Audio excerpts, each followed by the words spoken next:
Galveston Hurricane of 1900, also called Great Galveston Hurricane, tropical cyclone, of September 1900, one of the deadliest natural disasters in U.S. history, claiming more than 8,000 lives. As the storm hit the island city of Galveston, Texas, it was a Category 4 hurricane, the second strongest designation on the Saffir-Simpson hurricane scale. Compare the U.S. death toll during major events. Compare the U.S. death toll during major events. The storm was first detected on August 27 in the tropical Atlantic. The system landed on Cuba as a tropical storm on September 3 and moved on in a west-northwest direction. In the Gulf of Mexico, the storm rapidly intensified. Citizens along the Gulf Coast were warned that the hurricane was approaching, however, many ignored the warnings. On September 8 the storm reached Galveston, which at the time had a population of approximately 40,000 and benefited economically and culturally from its status as the largest port city in Texas. The deadliest natural disaster in American history remains the 1900 hurricane in the island city of Galveston, Texas. On September 8, a Category 4 hurricane descended on the town, destroying more than 3,600 buildings with winds surpassing 135 miles per hour. Estimates of the death toll range from 6,000 to 12,000, according to the National Oceanic and Atmospheric Association. Tragically, the magnitude of the disaster could have been lessened if the U.S. Weather Bureau hadn't implemented such poor communication policies. The 1900 hurricane was a wake-up call that the Weather Bureau needed to have better communication channels if it wanted to keep people safe. The Galveston hurricane made people realize you can't play politics with a weather bureau, Emanuel says. If you make it political, people will die. U.S. hurricane science wouldn't really take off until the 1940s. But after Galveston, the Bureau began to open up communication channels both internationally and within the country. Although the U.S. had begun to send wireless messages out to sea before the hurricane, the practice became more widespread after Galveston. Aftermath of Galveston, Texas hurricane of 1900. Credit, Library of Congress. Today, the U.S. is good at accurately forecasting hurricanes and communicating storm paths to affected areas.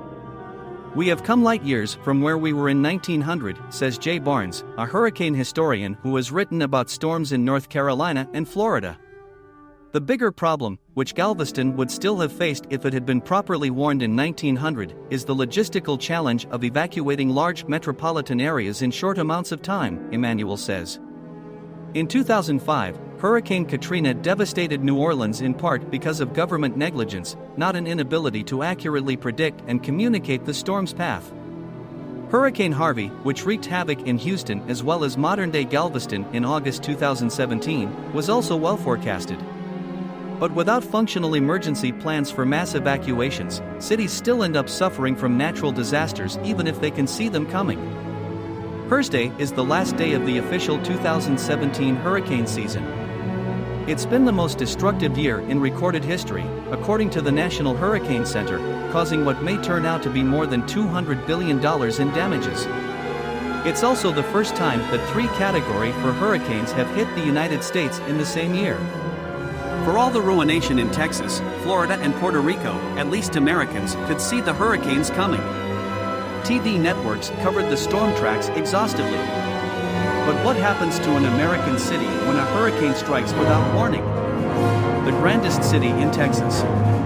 The Great Galveston storm came ashore the night of September 8, 1900, with an estimated strength of a Category 4. It remains the deadliest natural disaster and the worst hurricane in U.S. history. From 6,000 to 12,000 people died on Galveston Island and the mainland.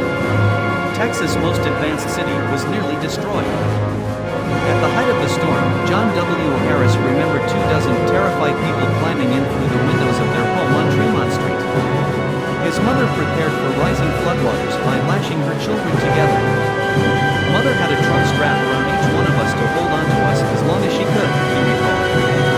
Rosenberg School, built in brick, became a refuge for Annie McCullough's family and many others. National Lessons learned from America's earliest natural disasters. The people were screaming and hollering and so hunting their folks, she said in an oral history recorded by her grandniece, Zola Collins. The wind. Those men that was in the school, all they could do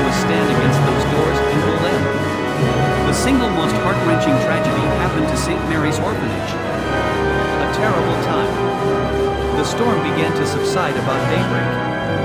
The sun rose on September 9th on a coastal city obliterated. One survivor described knots of people frightened out of their wits, crazy men and women crying and leaping at the tops of their voices. Corpses were everywhere. Authorities declared martial law and began to force men, most of whom were black, at bayonet point to collect the dead, pile them on barges, and dump them in the Gulf for burial. But the cadavers washed back on shore. Finally, they had to be burned in funeral pyres. There were orders to shoot on sight the ghouls who stole jewelry from the tangled bodies. It was a terrible time, it really was, recalled Louise Bristol Hopkins, who was 7. I heard the stories of women with long hair who had been caught in the trees with their hair and cut to pieces with slates that had been flying.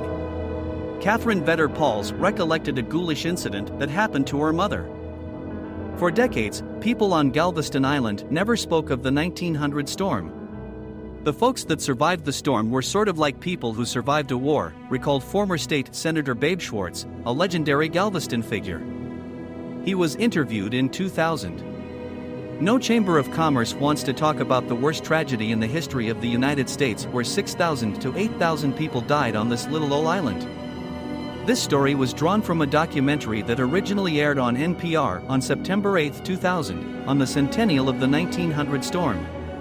It was produced by John Burnett in collaboration with the Kitchen Sisters, Davia Nelson and Nikki Silva, for their Lost and Found Sound series.